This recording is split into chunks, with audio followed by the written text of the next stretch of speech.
Mga minamahal kong mga kapatid sa Panginoon, ito po ang inyong lingkod, si Pastor Roel Camia po mula po dito sa Winnipeg, Manitoba, Canada, para po sa ating pag-aaral ng salita ng Diyos ngayon pong umaga. Welcome po sa Tinig ng Pag-asa. Araw po ng Lunes ngayon at sa araw pong ito ay matatapos yung atin pong series sa aklat po ni James. Ang atin pong pag-aaral ngayon ay nasa chapter 5 verses 13 to 20. Ito na po yung huling pag-aaral at ang atin pong pamagat, The Power of Prayer and the Ministry of Restoration. So sa mga nakasubaybay, sa mga nakalipas na mga araw sa aklat po ni Santiago, I hope na pagpala po kayo ng atin pong mga topic sa aklat ni James. At sa susunod pong mga araw ay magsisimula tayo ng isang panibagong pag-aaral. Pero sa araw pong ito ay atin pong bibigyan ng culmination ang atin pong pag-aaral sa aklat ni Santiago. Again, the topic today is the power of prayer and the ministry of restoration. Samahan niyo po ako at atin pong basahin ang mga talata. James 5:13 to 20. Is anyone among you in trouble? Let them pray. Is anyone happy? Let them sing songs of praise. Is anyone among you sick? Let them call the elders of the church to pray over them and anoint them with oil in the name of the Lord. And the prayer offered in faith will make the sick person well. The Lord will raise them up. If they have sinned, they will be forgiven.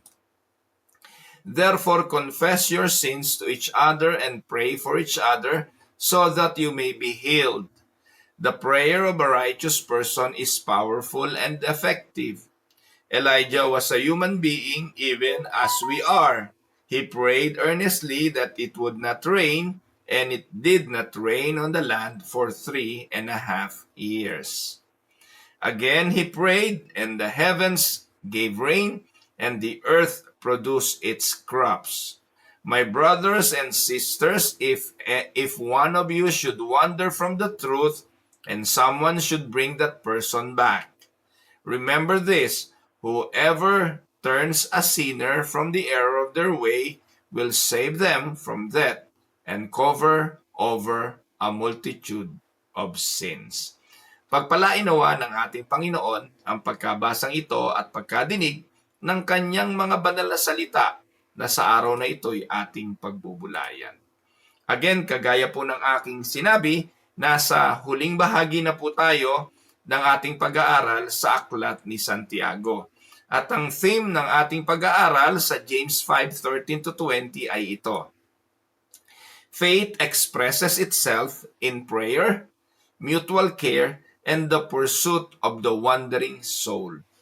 Pinakikita po ni aklat ni Santiago ang katotohanan na ang pananampalataya, yung totoong pananampalataya, yung buhay na pananampalataya, yung pananampalatayang nakapagligtas ay ipinapakita, ipinapahayag sa pamamagitan ng pananalangin, pagmamalasakitan sa isa't isa, at ang pagdamay at paghanap sa mga naliligaw na kaluluwa. Those three things are so vital for the growth of the church. Faith expresses itself in prayer, mutual care, and pursuit to the lost soul. So, ito po mga kapatid ang atin pong titingnan at ito po ang nakapaloob sa atin pong pag-aaral ngayong umaga. Lagi po nating nababasa na ang pananampalatayang walang gawa ay patay. Binigyang emphasis po yan ni James sa kanyang sulat.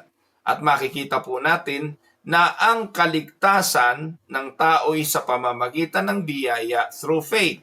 But that faith that God gave to the sinners is an alive faith. It is a faith that produces fruits. And the fruits of faith is no other than but sanctification or good works. So, sabi po kasi, di ba, ating nababanggit yung kasama sa solas, ano po? Faith alone. So when it comes to salvation, it is through Christ by faith. Ito po ay atin pong pinaniniwalaan. And faith alone, ibig pong sabihin walang iba kundi sa pamamagitan ng pananampalataya. Pero that faith that saves is not really alone, it is accompanied by fruits. And the fruits of faith is good work. Walang pagkokontrahan si Apostol Pablo nang sinabi ni Pablo na tayo naligtas sa pamamagitan ng pananampalataya at ng hindi mabuting gawa. Pero sinabi ni Santiago, sige, kung totoo talaga na tayo naligtas sa pananampalataya, patutunayan ng pananampalatayang iyon na siya'y ligtas sa pamamagitan ng paggawa ng mabuti. So nagko-complement po yon, hindi po yon nagkokontrahan. At nilinaw na po natin yon sa mga nakalipas nating pag-aaral. Now, bilang introduction, the Epistle of James in this passage closes with practical exhortations that underscore the central theme of living faith. Ano ba yung tema talaga ng isang buhay na pananampalataya? So James, sa atin pong pag-aaral, has rebuked pride, hypocrisy, and worldliness, and now he turns to call believers to a life marked by prayer, marked by praise, marked by confession, and marked by restoration. Kumbaga, sa huling bahagi pong ito ng Book of James, sinamarize na po ni James dito kung ano ang dapat buhay ng isang Kristiyano. Ang buhay na pananampalataya ay nakasentro sa pananalangin, pagpupuri sa Diyos, parating paghingi ng tawad, at pagre-restore sa mga kapatirang naliligaw. So these verses presents a portrait of a healthy, spiritually vibrant church where suffering is met with prayer, joy with praise, sickness with intercession, sin with confession, and waywardness with pursuit. Yan po yung pinaka-sermon na Pwede ko na pong tigilan. Tapos na tayo sapagkat binanggit ko na po kung ano ang nilalaman ng mga talata ng James chapter 5 beginning verse 13 hanggang 20. Nakapaloob po rito na sa buong buhay ng iglesia hindi naman siya exempted sa mga pagdurusa, hindi naman exempted ang simbahan sa mga trials and persecutions, pero kapag dumating yon, ang sagot doon ay pananalangin at kagalakan. At kung may karamdaman, ang sagot ay pagsasama-sama, mag-intercede sa isa't isa. At kapag may kasalanan, ihingi ng tawad, at kung may naliligaw, ay habulin at i-restore. So those are the things that we can see in verses 13 hanggang 20. Bago natin ipagpatuloy at isa-isahing talata ang isa-isahing i-discuss ang bawat talata, let us first go to the biblical context. Again, ipinapaalala ko na si Santiago, kapatid ng Panginoong Hesukristo, ang siyang key leader ng Jerusalem Church. Sumulat siya sa mga Hudyong Kristiyano na nangalat sa iba't ibang bahagi ng mundo. At ito po ang laman ng aklat ni Santiago. Kinilala natin na ito'y mahalagang manuscript at mahalagang aklat kasi praktikal na praktikal ang mga pahayag ni Santiago na akma maging sa ating kapanahunan. The Epistle of James emphasizes authentic Christian living and faith that works. Yan po yung laman. Yung dapat Kristiyano ay walang hypocrisy. Ang Kristiyano dapat namumuhay ng makatotohanan at walang pagkukunwari. Diyan din nabasa natin na may mga tao kasi na tumingin sa salamin, saglit lang nalimutan na yung itsura niya. So, importante na talagang kung ano yung ating sinasabi ay nagtutugma sa ating ginagawa. Diyan binanggit ni Santiago na yung pananampalatayang walang gawa ay patay. So pinakita po ng aklat na ito yung tunay na pananampalataya ay namumunga. So sa chapter 5, nandun na po tayo sa chapter 5, it ends with a beautiful call to a God-dependent community oriented with faith that reflects Christ's love. Kaya napakaganda, liham ito para sa iglesia. Sulat ito hindi lang sa mga nangalat na kapatiran sa iba't ibang lugar, kundi nagpapaalala ang aklat ni Santiago papaano dapat ang iglesia, ang simbahan, ang community of believers ay namumuhay. At ito po'y bibigyan natin ng emphasis sa huling bahagi ng aklat. And let us go now to the exposition of the text. Kagaya po doon sa mga sanay na nanonood sa tinig ng Pag-asa at mga kaanib ng Winnipeg Unida, every time we go and study the Word of God, we look at it expositionally and we look at it and deal with it one verse at a time. So puntahan natin ang verse 13 ng James chapter 5 at ganito po ang ating makikita. James 5:13 is a call to pray and praise. Sabi ni Santiago, is anyone among you in trouble? Let them pray. Is anyone happy? Let them sing songs of praise. Pinakikita rito ang dalawang kalagayan sa buhay ng tao.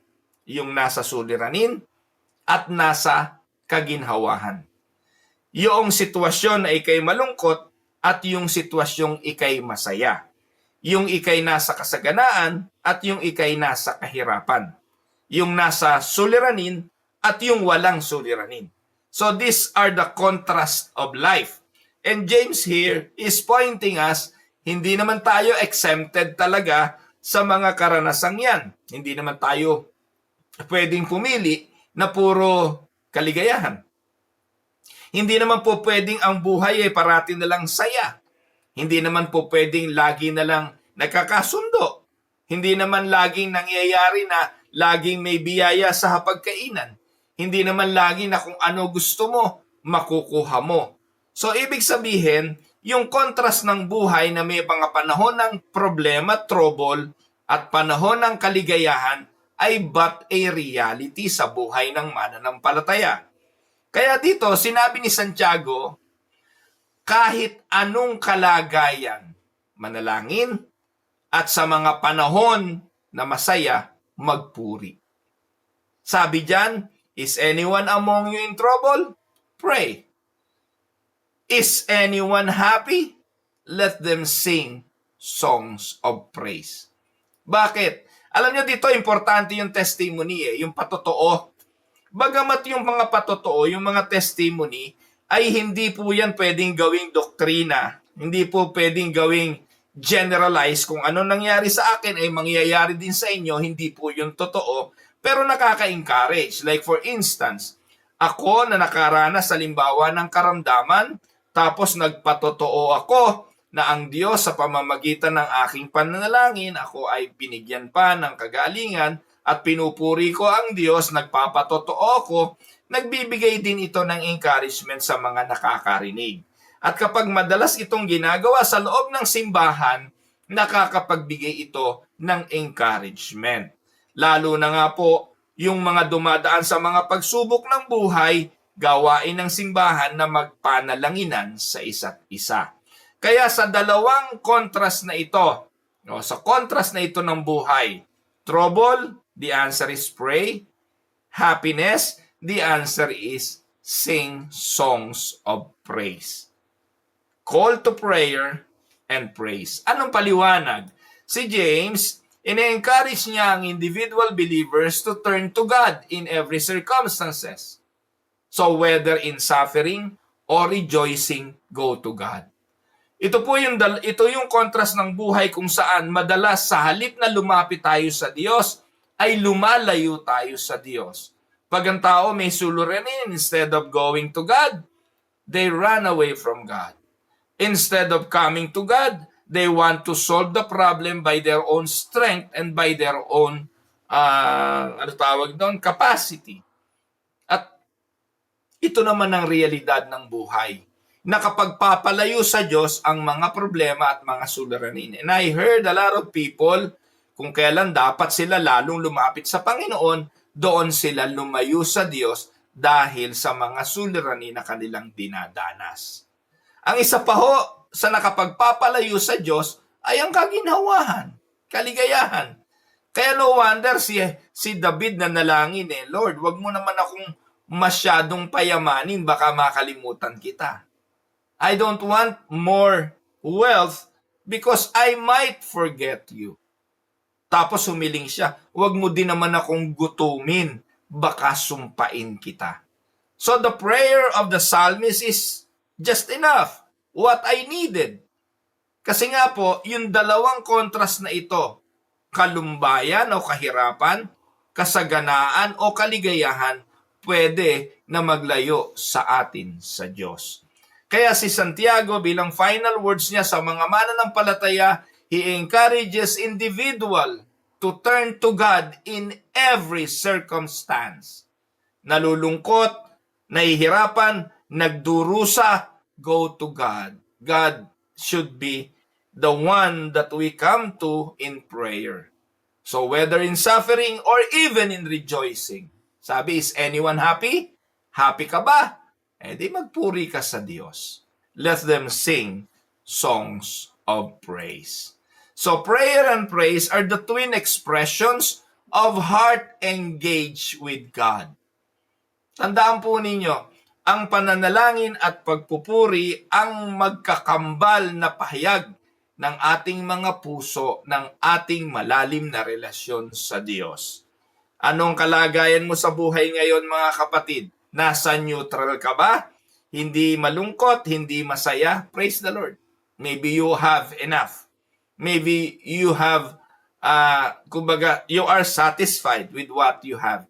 Pero tandaan ninyo, hindi naman pwedeng hindi magsuswing yung pendulum Kung nasa gitna tayo rito, bahagyang masaya, bahagyang may suliranin na kaya naman, okay lang ang lakad, hindi po ba? Pero hindi laging ganyan Minsan bibira yan doon sa sobrang daming problema, sapin-sapin, hindi malaman kung ano gagawin. Ang sabi ni Santiago, pray. Minsan naman, umuubra naman yung pakaliwa, naubod na saya naman, na ang daming blessings, hindi natin malaman paano natin sasaluhin sa dami, na overwhelmed tayo sa mga kaganapan. Ang sabi ni Santiago, praise. Amen? So, ganun pong kasimple, ganun ka-practical. So, anong biblical example niyan? Biblical example niyan, again, si David. In the Psalms, constantly, he prayed. He prayed in suffering. And in victory, he sang songs of praises. So, mababasa yan. Kayo na po magbasa. Hindi ko na po inilagay. Yan po. Psalms 13, 1 and 2, and Psalms, inilagay ko po pala yan. Let me see. No, wala po pala. Kayo na magbasa. No, minsan kagabi po ginagawa ko PowerPoint na to. Antok na po ako. 11 p.m. ko na po ginawa itong PowerPoint. Kaya, sorry, hindi ko na matandaan kung nilagay ko ba yung verses o hindi. Now, let us look at the practical illustration. The practical illustration of this ay ang isang misyonero in a hostile country once shared how during intense persecution, ang ginawa ng simbahan, sila'y nanalangin, sila po ay dumulog sa Panginoon, not to complain but to pray and sing, and their strength came from communion with God. Ito po mga kapatid ang hamon din. So bilang ilustrasyon, ang pamilya, ang sambahayan, kung dumadaan man kayo sa mga pagsubok ng buhay, the practical challenge for each and everyone is to pray. Now, if the family is happy, the family is rejoicing, full of blessing, again, the challenge is to praise. Pray and praise. Amen? Now, in application, in your sorrow, don't first post, do not text or complain. Pray. Ang malungkot nito, konting problema lang, nakapost na sa Facebook No, sa Facebook nagrarant ng kung ano-ano, reklamo ng reklamo. Instead of posting texting, or complaining, the challenge of James is to pray. In your joy, do not merely celebrate. Pag tayo masaya, we celebrate. No? Pag may kaarawan, we celebrate. Ako po natutuwa sa mga kapatiran na kapag nag-birthday, they go to church, nagpapabasbas. At yung pagpapabasbas, hindi naman paghingi ng more blessings yun eh. Yung pagpapabasbas sa church, I don't know kung yung church nyo may basbasan pa ba ho. No? Pero yung church po namin, we acknowledge the blessings of the Lord in the lives of our members by going to the front at idinedeclare namin ano yung dahilan ba't kayo nandito. Sinasabi nila sa pastor, sinasabi nila sa akin, birthday ko po pastor, nagpapasalamat ako. O anniversary po namin pastor, nagpapasalamat kami. Na-promote po ako sa trabaho, pastor, nagpapasalamat ako. Kaya ako po bilang pastor, ako po yung nakakarinig ng lahat ng mga pagpapala ng mga kaanib ng simbahan. And in those joy, we don't merely celebrate, we praise God for His goodness. Okay lang, kung na-promote ka sa trabaho, magpa-party ka, okay lang yan. Na-promote birthday mo, nag-party kayo, nag-celebrate ka, okay lang yan. Pero wag na wag mong kakalimutan ang purihin ang Diyos sa mga kalagayang ito ng iyong buhay. Amen? So, yun po yung una. Pangalawa, verses 14 to 15, dinala tayo ni Santiago sa ehemplo, sa example, ng mga malulungkot na karanasan. No? Yung mga problematic situation. At diniscuss niya yung prayer for the sick. Bakit? Kasi yan nga po yung isa sa example ng hindi magandang karanasan. Sino ba naman ang gustong magkasakit? Sino ba naman ang gustong makaranas ng ooperahan o kaya ay ikikimo o kaya ay dadaan sa procedure, ng medical procedure? Walang gusto nun. Kaya dito, dinala tayo ni Santiago paano kung dumating yung mga ganong karanasan. Sa verse 14 and 15, ang sabi niya, is anyone among you sick? Let them call the elders of the church to pray over them and anoint them with oil in the name of the Lord. So, yun po yung payo. So, kapag merong may karamdaman, patawag niyo ang church, patawag niyo yung mga elders o yung mga pastor at manalangin. Pahiran daw ng langis. And the prayer offered in faith will make the sick person well. The Lord will raise them up. If they have sinned, they will be forgiven. Dito po, holistic ang approach. Hindi lamang po mga kapatid, yung physical aspect ng healing ang kailangan tugunan, kundi yung spiritual aspect ng healing. This verse emphasizes more on the spiritual aspect of sickness. The sick are to call the elders, hindi doktor, hindi po yung manggagamot, hindi po yung quack, doktor o albularyo, kung hindi elders of the church. Now, yung bang mga elders ng church nakagagaling, nakagagamot? Hindi. Yung bang pastor nyo merong kapangyarihang mag-opera? Hindi. Kung ang sakit ay cancer, may kakayahan bang mag-chemo yung pastor? Wala. So, ibig sabihin, the calling of the elders focus not on the physical healing more, but on the spiritual healing. Ano pong ibig sabihin nito? Tandaan po natin, kahit anong gawin natin, tatanda tayo. Kahit anong gawin natin, hihina ang ating mga buto. Lalabo ang ating mga mata, hihina ang ating pandinig, sa madaling sabi, mamamatay tayo.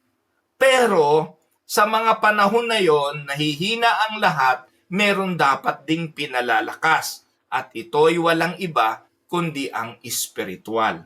Kaya ang verse na ito, ang emphasis ay spiritual aspect of sickness. Kaya pastor o elder ang tinatawag. Sa verse 15, and the prayer offered in faith will make the sick person well.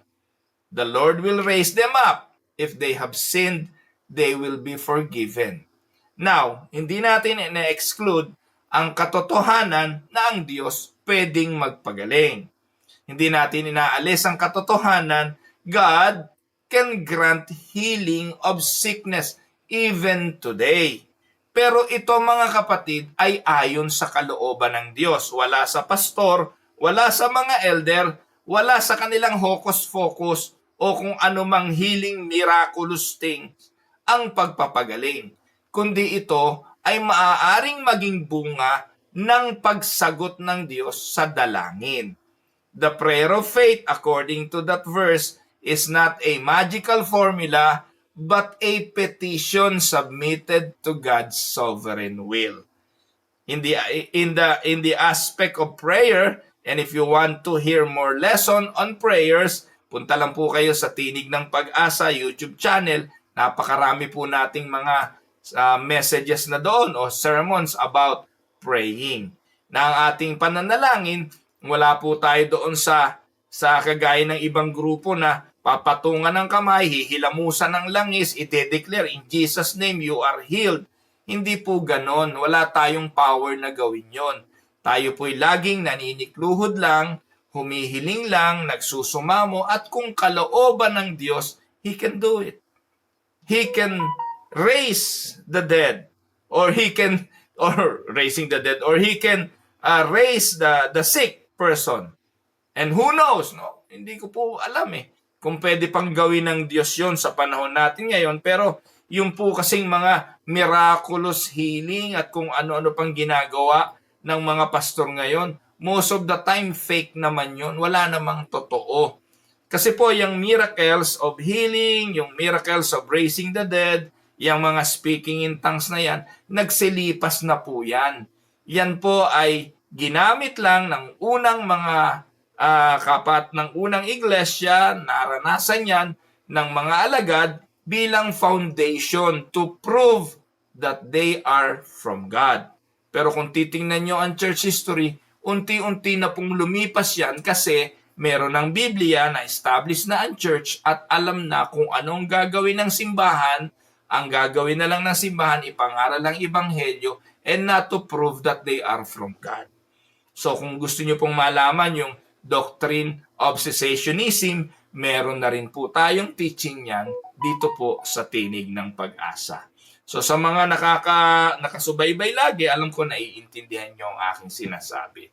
So ano po ang Reformed insight tungkol dito? Sa Reformed faith, God is sovereign over healing. We believe that. Ang Diyos ang makapangyarihan. Marami po akong naririnig na patotoo na ang Diyos nagpagaling sa pamamagitan ng medisina, sa pamamagitan ng mga doktor, sa pamamagitan ng mga therapist, at kung ano-ano pa. And we cannot deny the fact that it is God who gave that wisdom, the technologies, the medical equipments, lahat yan galing sa Diyos. Hindi po yan sumulpot lang yan dyan. Lahat po yan ay ibinigay ng Diyos. Paano na-develop yan? Alam niyo po ba, pati yung CPR, para ang ibinigay ng Diyos yan para yung yung puso ay muling patibukin. Lahat yan, yung mga karunungan ng tao sa medisina, galing yan sa Diyos. So kung paano gagawin ng Diyos ang pagpapagaling, it is up to Him through the wisdom of man, the medical technologies, and the equipment. So yun ang paniniwala natin, kaya hindi po tayo kagaya ng ibang simbahan na huwag nyo ipapadoktor na yan, huwag nyo na ipagamot yan. Sa prayer na lang natin gagawin. No po, tandaan po ninyo, prayer does not manipulate Him, but aligns us with His purposes. Naniniwala tayo na maging, gaya nga nung binabanggit sa Romans chapter 13, ano ba sabi doon? Sa Romans 13, walang pamahalaan na hindi galing sa Diyos. Lahat ng pamunuan galing sa Diyos. Diyos ang nag-provide ng gobyerno. Pinapahintulutan niya ng Diyos, siya ang nagpo-provide niyan. Yung mga corrupt na presidente, siya rin ang naglagay niyan. May layuning tinutupad yan. So ang Diyos, hindi siya passive na tumitigil sa kanyang mga gawain, bagkus patuloy na ipinapakita ng Diyos sa kanyang mga anak at sa kanyang nilalang na may mga pagkilos siyang ginagawa sa pamamagitan ng pagpo-provide ng mga bagay na kailangan ng tao, especially ng kanyang mga anak. So when it comes to healing, God is sovereign. Amen? So the prayer of faith trusts that God may heal, yet remains content in His providence. And one example of that is the Apostle Paul. Si Apostol Pablo, alam niya makakatulong sa kanya kung siya'y pagagalingin ng Diyos. Makakatulong sa kanya kung ang tinik sa laman ay mawawala. And he prayed to the Lord 3 times. Lord, tanggalin mo po itong tinik sa laman. Ang sagot ng Diyos, no. Second time, Lord, tanggalin mo po yung aking tinik sa laman. Ang sagot ng Diyos, no. Pangatlo at panghuli, Lord, pwede po ba tanggalin mo ang aking tinik sa laman? Ang sagot ng Diyos, no. At ang ginawa ni Apostol Pablo, nakontento sa kung anong meron siya. Later on, sa dulong bahagi ng buhay, ang conclusion ni Apostle Paul, sabi niya, kaya pala hindi tinanggal ng Diyos ang aking tinik sa laman para huwag akong magmalaki, upang hindi ako makapagyabang. So, take note na lahat ng bagay na nangyayari sa buhay natin may tinutupad na layunin. Kaya yung panalangin ng pananampalataya ay hindi parang naniniwala ako na nanampalataya ako, nagagaling itong taong ito in Jesus' name. No, minsan ganun ang tingin natin sa faith. Pero yung faith, mga kapatid, especially the prayer of faith, ay buong pagtitiwala. Kung gumaling, salamat. Kung hindi gumaling, I will be contented. And that is trust. Amen? Kaya hindi po kawalan ng pananampalataya o kahinaan ng pananampalataya yon. Mas malalim na pananampalataya yung magtitiwala ka kung ano ang gawin ng Diyos. Huwag po kayong maniniwala doon sa mga pastor na sasabi, i-claim mo na yan. Pag hindi mo yan kinlaim, hindi yan mangyayari. Pero pag kinlaim mo, hindi nangyayari, sasabihin sa'yo, kulang pa yung faith mo. Nabogus ka, naloko ka nung pastor na yon. Kasi ang malaking pananampalataya, makinig po kayo, ay ang hihiling sa Diyos na, Lord, not my will, but your will be done. And that is the prayer of faith. Amen? So, 2 Corinthians 12, 7-9. Ano sabi ni Paul dyan? Puntahan natin. Or because of these surpassingly great revelations, therefore, in order to keep me from becoming conceited. Sa mababaw na salita yan, upang huwag akong maging ubod ng yabang, I was given a thorn in my flesh. Sino may dala? Messenger ni Satan ang may dala. Hindi Diyos ang nagbigay ng sakit. Pinahintulutan ng Diyos na si Satanas at ang kanyang messenger ay parusahan si Pablo. So verse 8, ang sabi, 3 times I pleaded. No? Hindi lang po sinabing 3 times I pray. The word that the Apostle Paul used is pleaded. Pamamanhik, paninikluhod, to take it away from me. Verse 9, but he said to me, my grace is sufficient for you, for my power is made perfect in weakness. Kaya nag-conclude na lang si Pablo, therefore, I will boast all the more gladly about my weaknesses, so that Christ's power may rest on me. Kailan ba natin kailangan ng Diyos? Di ba pag mahina? Kailan ba natin nararanasan ang kapangyarihan ng Diyos ng pagpapalakas? Kapag tayo ay mahina. So, I guess naintindihan nyo ang gusto ko pong sabihin sa inyo tungkol sa bagay na yan. So, ano ang application? Church leaders, mga leader ng simbahan, pastor at mga council members should be ready to minister not only through preaching but also through pastoral care and intercessory prayer. Magministeryo po tayo sa diwang ito ng pananalangin, ng pagdamay, ng patuloy na pagpapadama ng pagmamalasakit sa mga kaanib. Tandaan po ninyo mga kapatid, bagamat ang primary work natin bilang mga pastor ay mangaral, tandaan ninyo, from the word pastol, taga-akay tayo ng tupa. Nakakatawa ka, pastor, kung sermon ka ng sermon, tapos wala nang sinesermonan. Di mo ba? Kahit gaano kagaling ang theology mo, kung ang simbahan mo wala nang laman, nagsesermon ka sa upuan, ano silbi mo? Di po ba? So meron lang silbi ang pagiging preacher mo kung merong makikinig sa iyo. Kaya hand in hand, yung ministry of help, ministry of intercession, ministry of visitation, the ministry of caring for believers, kasama yan sa ministeryo ng pastor. Po. Minsan, daming pastor na gano'n ng katuwiran eh. Basta ako, sermon lang ako ng sermon. Eh, ang tanong, may nakikinig ba? Mga kapatid, kung sa umagang ito, at ako'y nagsasalita rito, pagtingin ko, may views ba? Wala naman pala, titigil na lang ako. Hindi po ba? Pero mga kapatid, na-encourage ako dahil at this moment, I know I have 49 listeners or viewers. And that 49, o naging 50. These 50 viewers, 50 tao, it's enough to consider to be a congregation. Kaya everyday sa Tinig ng Pag-asa, may kongregasyon ako na pinaglilingkuran. Amen? May mga kapatiran ako na alam ko regular na naghihintay sa akin every day. And I also have a congregation every Sunday. So hindi lang po salita ng salita. Nananalangin din po ako sa mga kapatiran. Pag may mga pagkakataon, nagpapaabot na may karamdaman, dinadalaw ko rin po. And we care for those members. Now, what about the members? That is for the church leaders. For the members should not hesitate to ask for spiritual support in times of illness.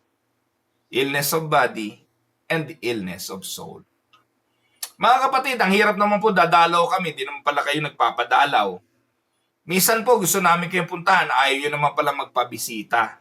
Kaya bilang kaanib ng simbahan, importante din na malaman ng pastor, ipaalam nyo sa church, something is happening to you and you want to ask for prayers that can help.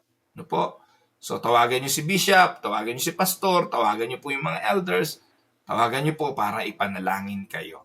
So yan ang application niya for the church leaders and for the members. Now, punta tayo sa verse 16. Sa verse 16, narito naman yung confession and mutual accountability. Sa James chapter 5 verse 16, ito ang paalala sa simbahan. Kung, sabi diyan, therefore, confess your sins to each other and pray for each other so that you may be healed. So dito po, binigyan talaga ng emphasis. Ang mahalaga pala dito ay ang spiritual at ang mas mabigat na binibigyan ng emphasis ay spiritual, hindi ang physical healing. Kasi sa verse 16, kinonfirm na dito dapat ay magkaroon ng kagalingan. Saan? Sa spiritual. The prayer of a righteous person is powerful and effective. Pero ang binabanggit dito ay paghingi ng tawad at pangungumpisal, mas binibigyan ng emphasis ang spiritual kesa doon sa physical na karamdaman. Nakuha niyo po? Kasi po, pag binabanggit yan, James chapter 5 verse 14 to 15, ang laging emphasis physical healing. Pero pumunta kayo sa 16, ang context niyan is spiritual healing. Therefore, confess your sins. Alam niyo po ba, makinig po kayo, ito yung practical example. May isang tao sa church na hindi nananampalataya sa Diyos. Pero yung kanyang asawa ay mananampalataya. Lagi niya ipinagpe-pray yung kanyang asawa na sana makakilala sa Panginoon itong asawa ko. Sana itong asawa ko magbalik loob o kaya magsisi na sa kasalanan at manampalataya sa Panginoong Jesucristo. Pero kahit anong yaya niya sa simbahan, ayaw sumama. Kahit anong Gawin niya, ayaw. Yung mga anak, ang itinutulak na itinutulak, lakad, magsimba kayo. Pumunta kayo sa simbahan, hayaan nyo, dito na lang ako. Pero isang araw, nako, tinamaan ng sakit. Itong asawang ito, tinamaan ng sakit ngayon. Ngayon, ang ginawa ngayon ng babae at ng mga anak, sinabi sa church, pag-pray nyo naman ng aming ama ng tahanan. Yung asawa ko, pag-pray naman natin. Ang sabi ng pastor, sige, dalawin natin. Wala na, di na makagulapay. Kumaga, wala nang magawa. Minsan, bedridden na. So, punta ngayon si pastor, dalaw yung mga kapatiran. Alam niyo ba yung anointing with oil dyan? Yun yung ginagawa sa mga patay na eh. Yung mga naghihingalo na eh. Ano po, yung mga, di ba si Jesus pinahiran ng langis ng mga babae nung siya'y namatay? At yung pagpapahid ni Maria at nung babae, no, na sa paa ng Panginoon, ng ungkwento, ng pabango, ito po'y palatandaan ng kanyang upcoming death. No? Diba? So yun yun. So yung pagpapahid ng langis ay talaga palatandaan niya na papatay na po yung binabanggit dyan eh. Pero, kaya pumunta roon ay para sa verse 16. To confess the sin. At ang espiritu o yung kaluluwa ay mapagtuunan ng pansin. Nakuha niyo po ba mga kapatid yung context? So kaya ano nangyari? Tuloy natin yung kwento. Pumunta ngayon yung mga pastor, dinatnan yung kapatid na ito, at binahagi na ng salita ng Diyos. Magsisi ka sa kasalanan mo, kapatid. At ikaw ay manampalataya, kilalanin mo si Kristo. Baka ito yung panahon, no? At kung ang lalaking ito ay pinili talaga sa kaligtasan, naniniwala po tayo. Pag narinig niya yung ebanghelyo, siya ay mananampalataya. Kaya nga sa verse 16 sabi niyan, the prayer of a righteous person. Sino yung righteous person? Yung bang nag-pray? No, the righteous person ay ang nanalangin ng pagsisisi. Dahil pag siya'y nagsisi ng kanyang kasalanan at totoo yun, that prayer is powerful and effective. Amen? Naintindihan na po ba natin? Tandaan po ninyo, ang pinaka-epektibong panalangin ay ang panalangin ng pagsisising totoo. That cannot be denied. Naintindihan niyo po mga kapatid? The prayer of a righteous person is powerful and effective. Minsan ang konteksto natin dito si pastor, righteous yan si elder, righteous yan Mga kapatid, ang konteksto niyan, panalangin ng pagsisisi. Prayer of confessions. Prayer for the confessions of sins. Kung totoo yun, it cannot be denied. Amen? So, I hope naiintindihan natin. So, ano explanation niyan? Confession and intercessory prayer build a spiritually honest and healing community. Kapag ganito'y ginagawa ng iglesia, laging ginagawa ng kapatiran, nagiging kultura ito ng simbahan. At ano nangyayari? Nagiging cause ito ng paglalim ng isa't isa sa espiritual. James is not instituting audible confession, but mutual accountability in the body of Christ. Ano ibig sabihin yan? Hindi po nag-i-introduce dito si James na, pag nagkasala kayo, pumunta kayo sa church, ikumpisal nyo. Yung hihingi kayo ng public apology. We don't encourage that. Napakaraming mga simbahan, parang mga Pariseo No? May alam ako, yung praise and worship leader, nagkaroon ng, nagsama na sila nung kanyang girlfriend at nabuntis, nagkaanak sila.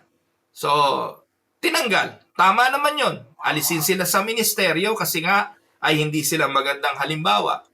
Pero ano sabi? Para kayong makabalik, pumunta kayo doon sa altar, sa harapan ng kongregasyon, mag-public confession kayo, humingi kayo ng tawad sa kongregasyon. Mga kapatid, may mga tao doon na wala naman nalalaman sa nangyari doon sa mga kapatiran na yun Pero ilalantad mo pa sa kahihiyan ang mga kapatirang ito, sa kanilang kahihiyan ay pag-uusap-usapan at magiging cause ng tsismisan. Nakuha niyo po mga kapatid. Hindi ito yung klase ng ng confession ang ini-encourage ni James. Hindi yung audible confessions, but mutual accountability. Na importante na sa mga kapatiran ay nakapagpapatawad tayo sa mga kamalian na nangyayari. Yung mga disciplinary action ng simbahan, kung talagang ayaw at hindi naniniwala sa correction, yan po ay tinatanggal sa simbahan. Meron po tinatawag na expulsion ng church. Kung talaga namang hindi maawat-awat, drug lord, nagbebenta ng droga, sinaway na ng pastor, ituring nyo ng hindi mananampalataya yan. Sinabi po yan ng Biblia. Pero yung mga nahulog sa pagkakasala, tapos humingi ng tawad, huwag nyo nang ipa-public apology para kayong mga hindi nagkakasala. Una, tingnan po ninyo mga kapatid, ito po common, nabuntis, na hindi pa naman kasal. Ikakasal din naman, hindi po ba? Ngayon, ano gagawin? Bago ikasal, patatayuin muna ron sa harapan ng altar, sabihin, ako po'y nabuntis ng boyfriend ko Gusto po namin ikasal dito sa church Pero kailangan bago ko ikasal mangumpisal muna ako sa inyo Walang ganun, mga kapatid. Yun po'y paglalantad sa kahihiyan sa mga kapatiran. Kanino ba unang nagkasala yung mga taong yun? Una, sa Diyos. Pangalawa, sa kanilang magulang. Kung yung mga magulang nagpatawad na, kaya nga gusto na nilang ikasal at itama. Tapos yung kongregasyon, kailangan pa silang hingian ng tawad isa-isa at iharap sa kanila sa kongregasyon. Yung mga pastor na ganyan, hindi naiintindihan kung ano yung mga pinaggagawa nila. Walang ganun. No, nakuha niyo po mga kapatid. And James here is not encouraging or instituting audible confession. Maaaring ito'y sa pagitan lang ng elder at ng kapatid na nakaratay o sa pagitan lang ng pastor at ng kapatid na nakaratay sa higaan. Hindi po siya papupuntahin sa kongregasyon at doon pagkukumpisalin. Walang ganun mga kapatid. Unawain ninyo kung anong tinuturo ng Biblia at yung mga pastor na kung ano-anong mga inilalapat na mga katakot-takot na mga pagdidisiplina, samantalang sila, puro kalokohan din ginagawa, hindi naman nila dinidisiplina sa sarili nila. Kung ganyan na simbahan, aalis na lang po ako dyan. No wonder, naglalayasan ng mga miyembro. So ano ang biblical example nito? Si Nathan. Nung kinonfront niya si David, silang dalawa lang. And David confessed his sins. What if? Kung pagpunta ron ni Nathan, sinabi niya, Malari, pumunta ka doon sa palasyo, sa tuktok ng tore, kung saan mo nakita si Bathsheba, tumayo ka ron at sumigaw ka, nagsisisi ako. Gagawin kaya ni David? Magsisisi kaya si David? Baka pinugutan niya ng ulo si Nathan. Mga kapatid, there's a way on how to confront. And even the Apostle Paul, when he confronted Peter, una niya itong ginawa privately. And then, nung hindi talaga masaway si Pedro, ginawa niya ito publicly. Nakuha niyo po? So, you can read the example. The result of that, when David was confronted by Nathan, the result is restoration. Spiritual restoration. Kasi hindi hiniya sa kanyang nasasakupan si David, bagkos sa kanyang konsensya, sa kanyang sarili, sinabi ni Nathan kung ano ang ginawa ni David. Tandaan niyo mga kapatid, to illustrate, an accountability group of young men struggling with pornography agreed to confess weekly and pray for each other. Pwede ito. Alam niyo po ba yung Alcohol Anonymous? So, yun yung mga alcoholic. Pare-pareho silang alcoholic, pare-parehong addict sa sugal, pare-parehong addict sa pornography, nagkaroon sila ng accountability group. Na every week, magtipon-tipon tayo. Mag-sharing tayo ng ating mga karanasan. Ilang araw na tayong nagtagumpay, ilang araw na tayong nag-fail uli. So hanggang sa makapagpaalalahanan at ang bawat isa'y makarecover. Over time, many testified of breakthrough. Not from shame, but from grace-infused community. Doon yan ginagawa. Po, sa mga ganon. So, pwede po yan gawin. So, in application, develop relationships of trust and transparency in your church. Kaya yung iba, pinipilit itago, hindi inaamin. Bakit? Kasi alam nila, ang gagawin ng simbahan, patatayuin sila doon sa harapan eh. Patatayuin sila sa pulpito at pagkukumpisalin sila doon eh. Paano ka ngayon magtitiwala sa simbahang ito? Kaya yung mga kapatiran na nagkamali, minamarapat na lang umalis, lumipat ng ibang simbahan. Dahil yung simbahan nila, hindi nila mapagkakatiwalaan na sila'y mare-restore. Ang mangyayari, yung simbahan pang ito, ang parang mga Pariseo at iskriba na dinala yung babaeng nahuli sa pangangalo niya sa harapan ng Panginoon at tinatanong, ano ang gagawin namin dito? Sabi sa aklat ni Moses, dapat siyang mamatay at dapat siyang batuhin. Hanggang ngayon, maraming ganong mga simbahan. So, the church need to develop that relationship of trust and transparency. Be humble enough to confess and faithful enough to pray for others. Amen? But it should always be in a safe environment. Punta tayo sa pang-apat, verses 16 to 18 na po. Let us see the power of righteous prayer. Ayan na. Therefore, confess your sins to each other and pray for each other so that you may be healed.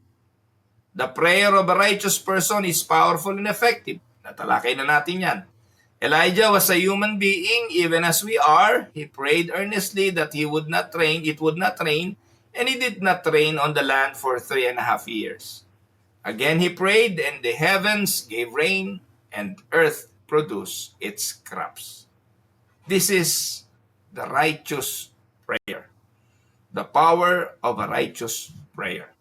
Bilang paliwanag, even Elijah, though human, prayed fervently, and God responded. James uses this to show that ordinary people with faith in an extraordinary God can pray effectively.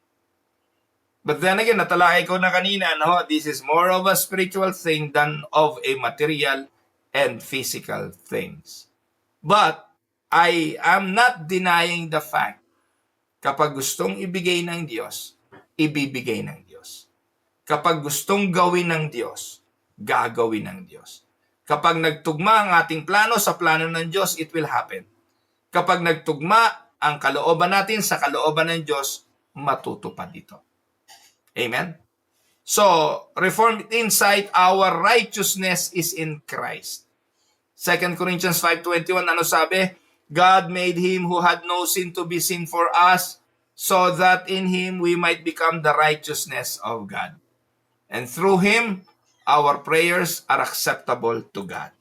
Hebrews 10:19 to 22, therefore, brothers and sisters, since we have confidence to enter the most holy place, the blood of Jesus, by the new and living way opened for us through the curtain that is his body, and since we have a great priest over the house of God, let us draw near to God with a sincere heart and with the full assurance that faith brings, having our hearts sprinkled to cleanse us from a guilty conscience, and having our bodies washed with pure water.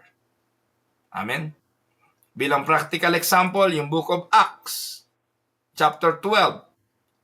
No? Acts 12 prayed for Peter's release, and miraculously, yung pintuan mismo ng bilangguan na buksan. No? Para kay Peter. In application, cultivate a consistent prayer life grounded in the righteousness of Christ. Pray with expectation but surrender God's will.